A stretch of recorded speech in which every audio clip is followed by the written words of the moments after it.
La historia de Agelis comenzó. Comenzó con extraños ruidos por la madrugada. Hablamos del año 1960, cuando en el convento Movimientos autónomos de los objetos.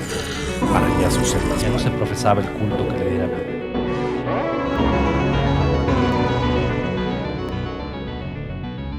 Hablemos de terror.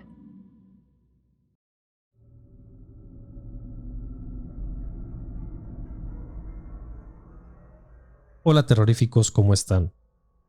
Muchas gracias por acompañarnos en cada relato. Hoy les quiero compartir un cuento mexicano de terror.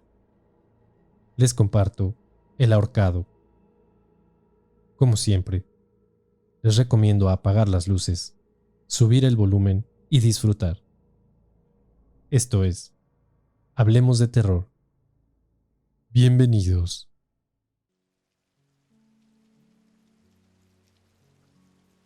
Se dice por ahí que existen dos tipos de fantasmas.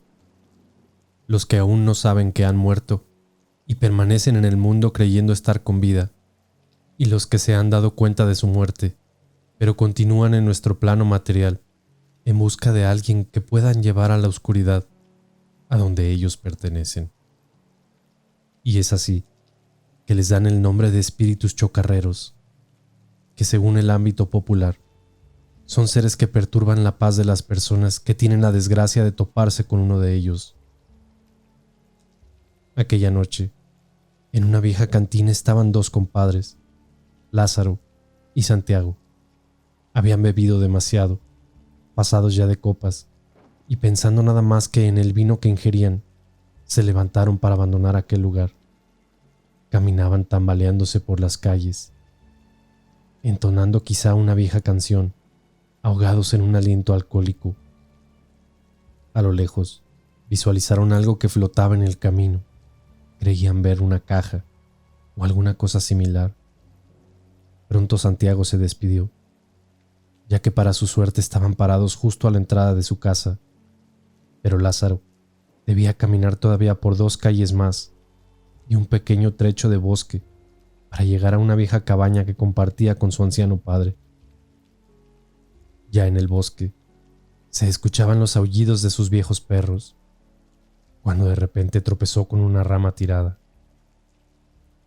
«Quieta, ramita», reprendía el borracho a aquella rama, como si fuera su amiga. «¿No ves que estoy pasando? ¿Para qué me tropiezas?» Intentó incorporarse, pero con su pie izquierdo volvió a tropezar. «¿Qué te dije?»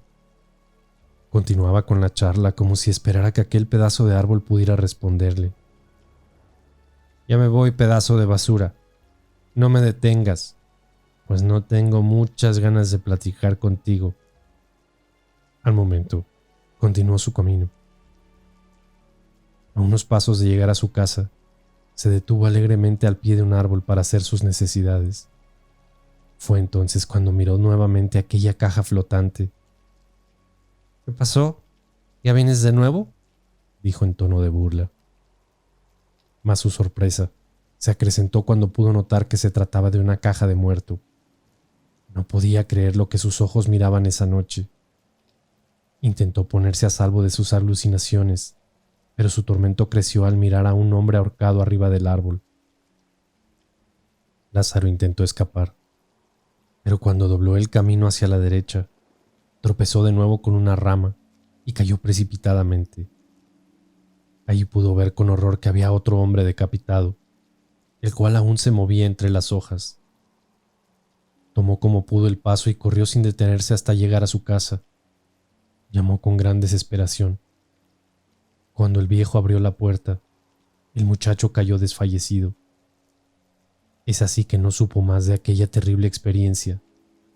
Solo recuerda que al siguiente día, al toparse a la hora de siempre con Santiago, no quiso ir más a la cantina. «Vamos, Lázaro», decía con molestia Santiago. «¿Qué? ¿Acaso el viejo te pega? ¿O ya eres una gallina?» «No, Santiago, es solo que quiero ir temprano a casa», le respondió Lázaro con prudencia. «Solo una», insistía el compadre. «Una y no te molestaré más». Tanta fue la insistencia de Santiago y la debilidad de Lázaro, que terminó aquella noche ahogado en llanto, diciendo que él no quería y reprochándole a su amigo la desgracia que lo acompañaría al andar por esos caminos. «Vamos, compadre, échate otra», decía Santiago. Así pasaron las horas, y el llanto de Lázaro crecía cada vez más conforme avanzaba la noche. Todos los presentes se sentaron para escuchar lo que el joven decía acerca de un ahorcado y un decapitado. Algunos soltaron en risas, pero otros más se detuvieron callados al sentirse libres de estar locos, sabiendo que era el momento apropiado para relatar su historia. Hicieron una gran mesa, juntando todas las pequeñas. Quien tomó la palabra fue Mauricio, que vivía justo en la loma donde Lázaro dijo haber visto por primera vez la caja. Aquel día, recordó, llovía más de lo acostumbrado, por lo que no les pareció extraño que cortaran la luz ante tremendos relámpagos. Se disponía a ir a la cama cuando escuchó que alguien llamaba a la puerta. ¿Quién será?, se preguntaba para sí. No había alguien que le cruzara por la mente. Después de todo, aquella noche no esperaba a nadie. Los llamados a la puerta se volvieron más insistentes. «¿Quién?», preguntó cauteloso, antes de acercarse hasta la puerta, pero no escuchó ninguna respuesta. «Escuche, está lloviendo y no pienso abrir hasta que me diga quién es». Ante las palabras tajantes, aún no había alguien que respondiera. Los llamados cesaron por un momento, así que Mauricio no dudó ni dos veces en regresar hasta su habitación, la cual tenía una ventana que daba hacia la calle. Una vez allí, volvió a escuchar los toquidos que se repetían, pero esta vez en su ventana. Preguntó: «¿Quién es?». Pudo notar cómo una silueta se dibujaba por las cortinas, pero lejos de abrirlas, dijo una vez más: «Escuche, solo abriré si me dice quién es». Esas palabras, lejos de calmar los llamados, hicieron que estos aumentaran tanto en magnitud como en cantidad. Finalmente acabaron con la paciencia del muchacho. «Ya voy», dijo levantándose de su cama. «Vaya a la puerta». Al tomar sus zapatos, pudo mirar cómo aquella sombra se deslizaba hasta la puerta. «Vaya, por lo menos eso sí entiende», pensó. Mauricio hizo una pequeña pausa justo en la cocina para tomar una vela y encenderla. Caminó sin preocupación hacia la puerta con su vieja escopeta en mano y maldiciendo a aquel visitante. «Qué imprudencia venir a esta hora y sin luz», continuaba pensando. Al llegar a la puerta, miró cómo permanecía en aquel lugar la sombra de aquel impertinente. Abrió como pudo para no perder de vista su vela y cuanto menos su escopeta.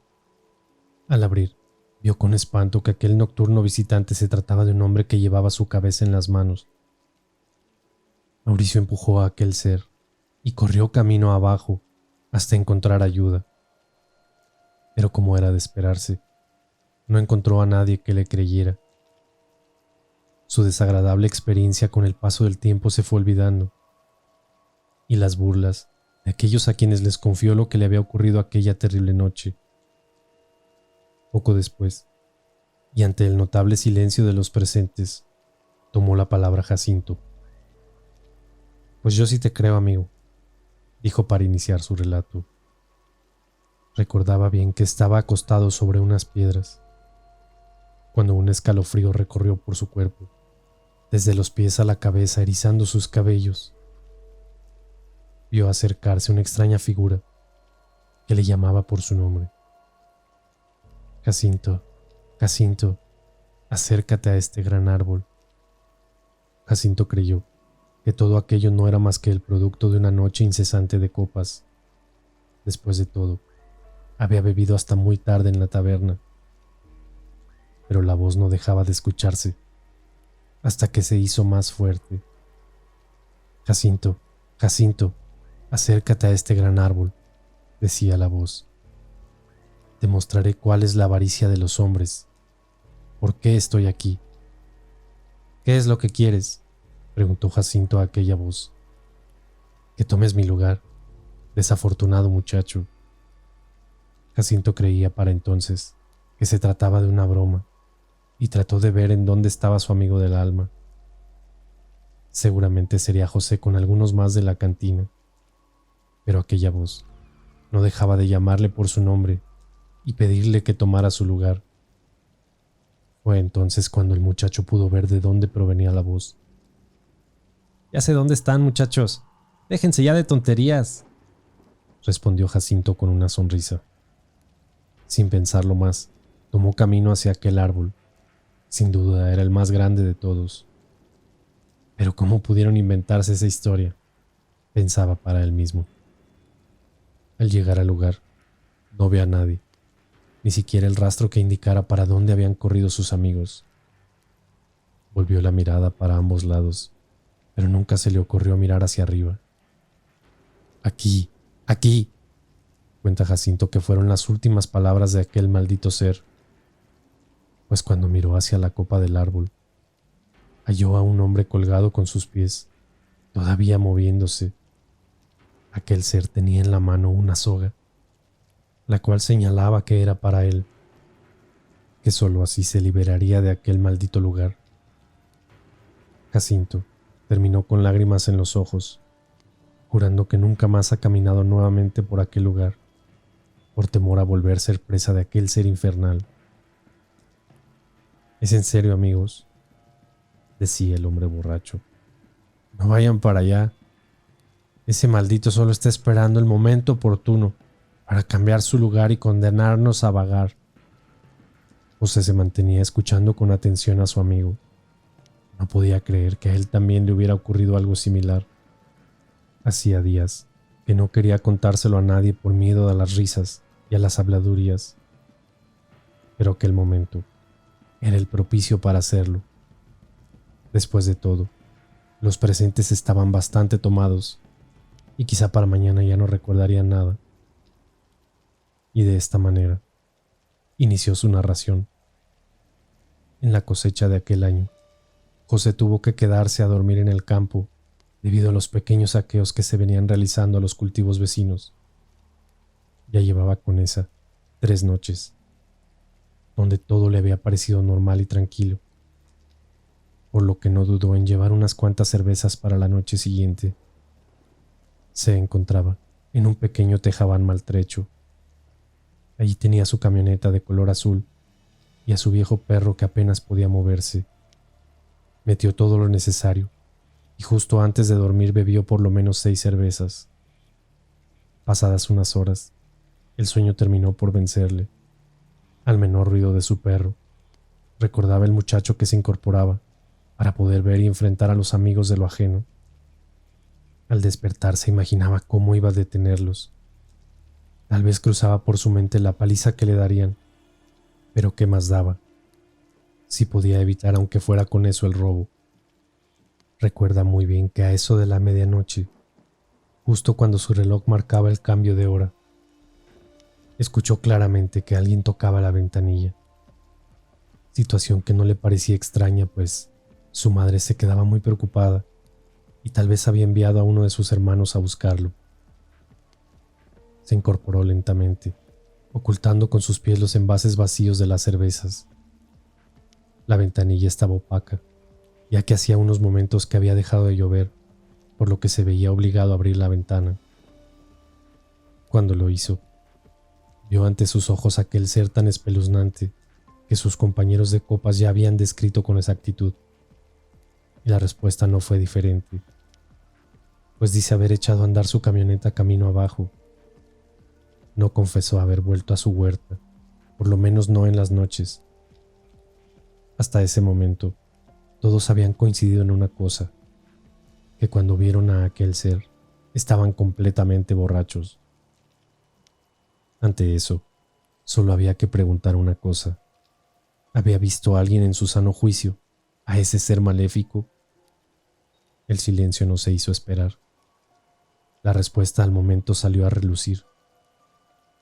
Todo aquello no había sido más que el producto de su imaginación, acompañado y envalentonado con los efectos del alcohol. De pronto, y ante esa conclusión, el semblante de todos los presentes cambió, para dar rienda a las risas y peticiones de copas. Pero aquella alegría les duró muy poco, pues al final de la cantina, justo en el último banco, se encontraba Florentino, que enseguida hizo uso de la palabra.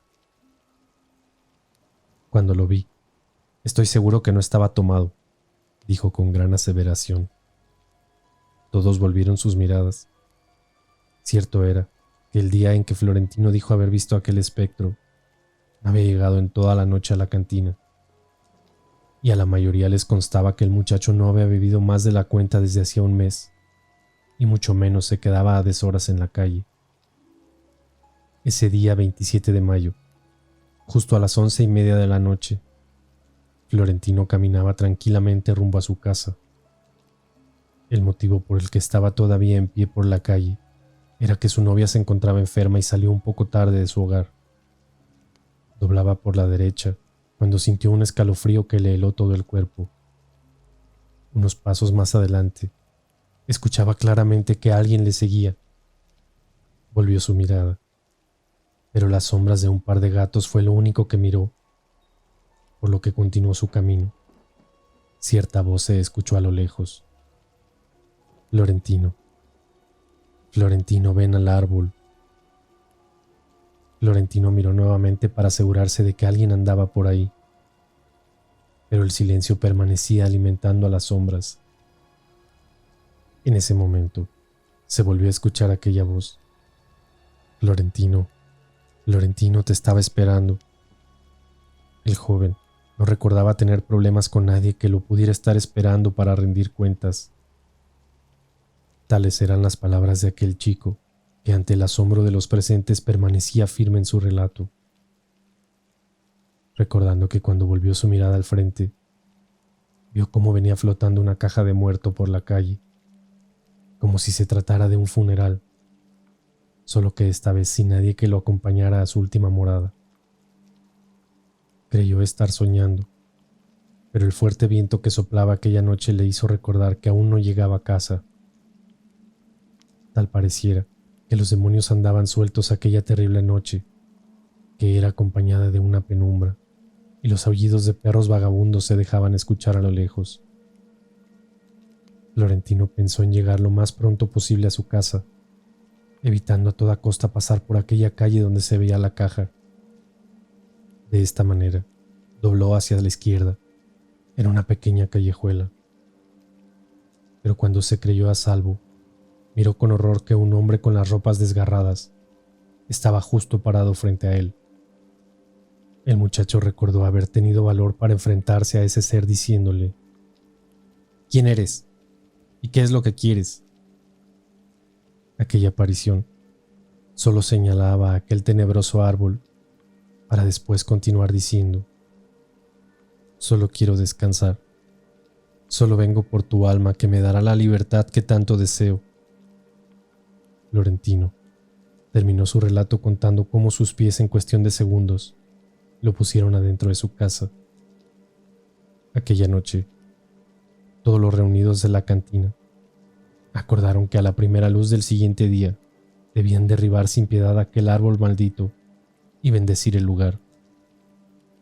Otros pensaron en poner una capilla y otros tantos con burla dijeron que eran cosas de borrachos. Verdad o no, lo cierto es que al día siguiente toda una congregación miró con asombro que en el árbol se encontraba colgado un pobre desdichado, razón por la cual no solo derribaron el árbol, sino que también quemaron sus restos y bendijeron el lugar. Cuentan los moradores que desde aquel instante nadie ha sabido más de aquella aparición. Otros cuentan que lo han visto en pueblos vecinos, pero nunca más en aquel viejo pueblo.